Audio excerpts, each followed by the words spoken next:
Hi Pisces, here's a general look at your solar chart for November 2016, and looks like it could be a potentially friendly, sociable, kind of expansive sort of a time. This is a time that you will be seeing fresh possibilities, and in order to capitalize on that energy, this astrological weather, then try and do things differently, or plunge into an unfamiliar sort of situation where you can learn something new, sign up for something, or if you take a walk, then do it the opposite way around to your normal sort of path, or just you'll find different ways, and it's a good time to get out and about more. Until the 13th, Mercury is expanding your mind, and you should be playing with ideas, speculating, entertaining new potential, perhaps making plans. And this could be a good time to be thinking in fresh new colors. Okay, and you could also be consulting with a guide or an advisor or a consultant, or indeed others could see you as the guide, advisor, or consultant, the teacher. You know, that can be happening now, because always wherever the planet's positioned, it's not a one-way street. You know, it's a dual carriageway with them. You know, it's a two-way street. Now from the 13th, Mercury is moving and coming into an area where there's certain goals, certain targets you want to reach. It could be connected to parental figures as well, particularly on the mother side for some of you, or the powers that be, or bureaucracy. You're just likely to have maybe more paperwork related to that, or more thoughts or conversations related to that area there, or with somebody, those from that area there. And you'll be putting mental effort into delineating where you're coming from as best you can to get the result that you desire. Also, vehicles, travel, transport could have more of your attention now. From the 23rd to the 25th, Saturn over Mercury means there could be a little bit more mental pressure. You have to think more seriously about things. You've got to get your head around things. Could be, again, this paperwork that I mentioned, vehicles, travel, transport. Also could be deadlines, could be tighter schedules. But running parallel with that, and indeed overlapping it for the last 10 days of the month, is a very nice aspect between Jupiter and Saturn. So Jupiter's softening down that really quite strict challenging Saturn energy. Can mean that you have to concentrate, you have to get your ducks in a row, or you have to be more serious, or you have to be more take the pressure more. However, it gives you a green light, it opens things up, so you feel this lifting and opening energy, perhaps from this tightening, narrowing energy. And this can mean you're on a learning curve, and this can also lead to future growth and potential abundance here, which is to do with the career area, to do with the parents, to do with the bosses, the officials, the bureaucracy, those in authority, whether that is in your small world or in the larger world. And then we have Venus. Now Venus is in that area that I've just mentioned up until the 10th. No, up until the 12th, sorry. And that means that you'll tend to feel in harmony, is that too much? Resonating with somebody in authority, resonating with somebody who has got the top job, whether that is, again, is in your small little place, or nationally, or whatever. That you have a tendency to agree, to be in agreement there. And also this can mean that somebody who's got more power than you feel you have, or indeed you do have, officially out there in the world, I mean by that, then they can give you a boost, they can give you a leg up, they can give you, they can be facilitating you, but also turn that energy around. Somebody can be looking up to you, and you can be lending them a hand as well. And then from the 12th, Venus is warming up group relationships, friendships. You feel the support there.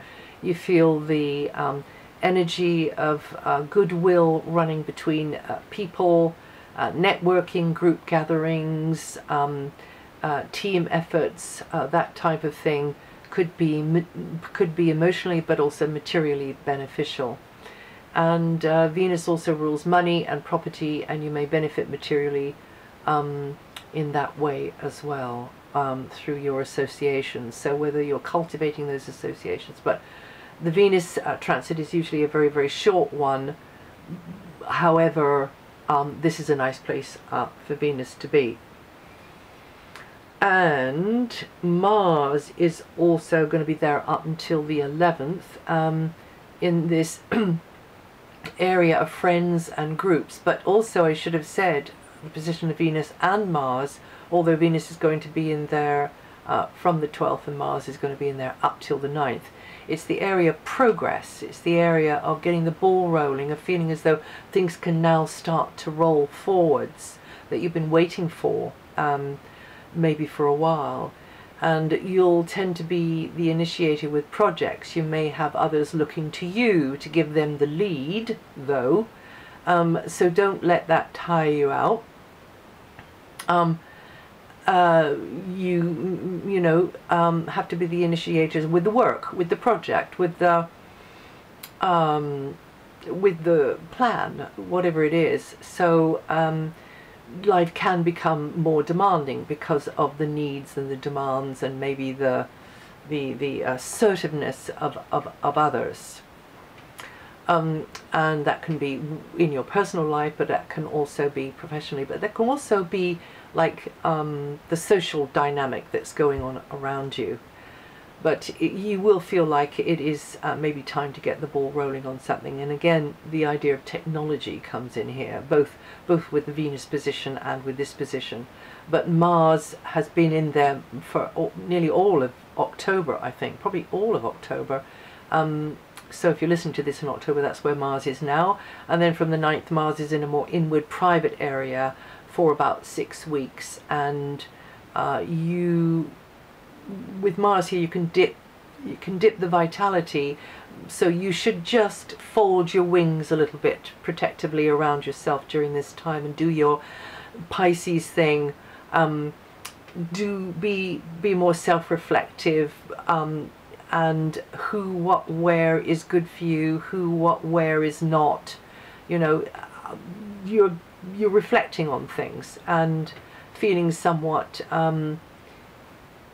out of the loop sometimes, although that might be a normal Pisces thing, reaction. Even though during this time that Mars is in there, we've got a very dynamic position of the Sun and Mercury. So you're going to have to pace yourself and give yourself those times of relaxation and just getting out of your head as much as you can. And Mars is going to underpin health-related practices, but also imaginative activities. And then over and above those, Mars here means that somebody is needed, and that's you. And it's nothing to do with your personal desires or your personality or your ego. It's just somebody's needed, that's you. So you might have to be more on hand as a support there as well. And yeah, and be of service. Sun moves on the 22nd, and this is you taking targets and overall direction more seriously. Also, the same thing that I was saying about the Mercury position, having to deal with parental figures maybe, or bureaucracy or officials, that kind of thing a little bit more. And traditions or social conventions may have more of your attention with this position here, and you have to be thinking more about your outside image. But remember the position of Mars from the 9th, which means that there is a need for inner work, or an inner sanctum more during that Mars time. And now Saturn, did I mention to you about, yeah, okay, I did. And Saturn has returned to the top of your chart until late 2017. So this is the time to be more dynamic, not dynamic, that's not quite the right word, persevering about your, your image, your outer image, your place in the world. You're standing in the community, you're standing in the company, your authority with the children, or just your authority, clearing obstacles in the way, and the challenges that are going to be in the way sometimes to your achieving that master plan, whatever it is that you're trying to get to. And you'll be reaping seeds of the past, seeds sown in the past. This is the time of the harvest. So for some of you, this could be a really a time when you can benefit from what has gone before. But there's usually something that we've got to tidy up that we didn't quite finish off properly from back then. You may feel that you're not doing the work, or inhabiting the world, or being in the relationship, or being at the location, or feeling the way that you would like to. So this is the time to steadily, gently with yourself, but steadily work on that and cultivate whoever you need to cultivate. But really, I would say probably cultivating yourself. And then once you've got that vibration aligned, other things will just fall in place, really. You Pisceans born the 3rd to the 8th of the March, or with 13 to 18 degrees rising, will feel that energy the most this month. And then the Jupiter position means that Jupiter will be putting a beneficial emphasis on the joint financial area until October 2017. That's probably a good place. So you could again hear that word reaping. You could be reaping something to do with the past, some kind of inheritance. But also, I mean, it might be like legally, but also it might be morally, or it might just be a kind of, coming of age, with soul coming of age, and certain things coming to you, because these are the tools that you need for going forwards now. So they may be material, or they may not be. They may be spiritual, they may be emotional, something somebody can really lean on. And you feel as though you got that security there. That's more likely with Jupiter in this position here. And it could be around property, it could be around finances as well. But you just tend to start feeling this security coming in. And it may be a different financial strategy or a setup begins to deliver. You feel that it's a useful resource. And you can make the most of that. You can maximize it. You Pisceans born the 28th of February to the 8th of March, or with 10 to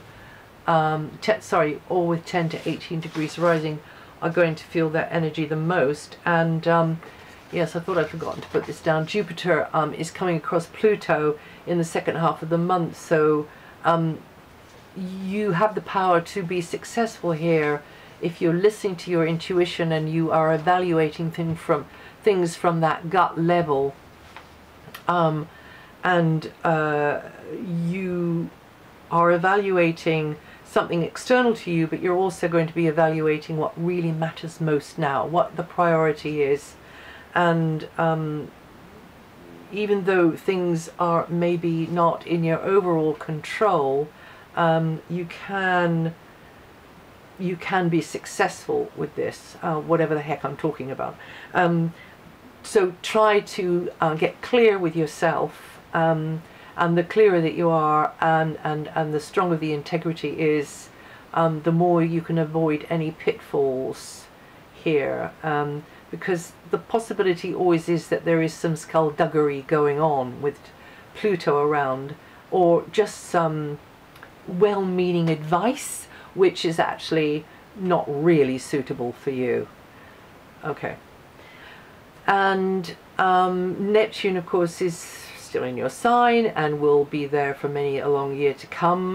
You Pisceans born the 26th of February to the 1st of March will be feeling that the most. It's not really moving very much at the moment. 8 to 10 degrees of Pisces in Pisces rising, and this is you being there for others but not making a martyr out of yourself, and facilitating others in their lives, but also remembering to live your own life, because no one else can do it, and that's what you're here to do. Even though you're here to live a life which is in some ways helping and serving others, you still have to live out your what you're about outside of that as well. So you probably don't need me to tell you that, but all will be well if you make stronger boundaries and integrate your own wishes, and hold that vision. I often think that with Pisces and Virgo as opposite signs, Pisces is the visionary and Virgo is the practical thinker, useful helper. So if you hold the vision, the opposite signs are all complementary. If you hold the Piscean vision, and always opposite signs are the underbelly of another sign, like your underbelly is Virgo. A Sagittarius underbelly is Gemini, a Taurian underbelly is Scorpio, an Aries underbelly is Libra, believe it or not. And the more you do that Piscean thing of holding the vision, the more practical use you can be, or take practical steps to achieve that vision, and then the two just click together because they're meant to. That's it for November. If you know your rising sign or your moon sign, listen to those, and also most of this material, apart from the asides, are written up on my website, DianaGarland.com, under November stars, or stars for November, and I'll see you the next time.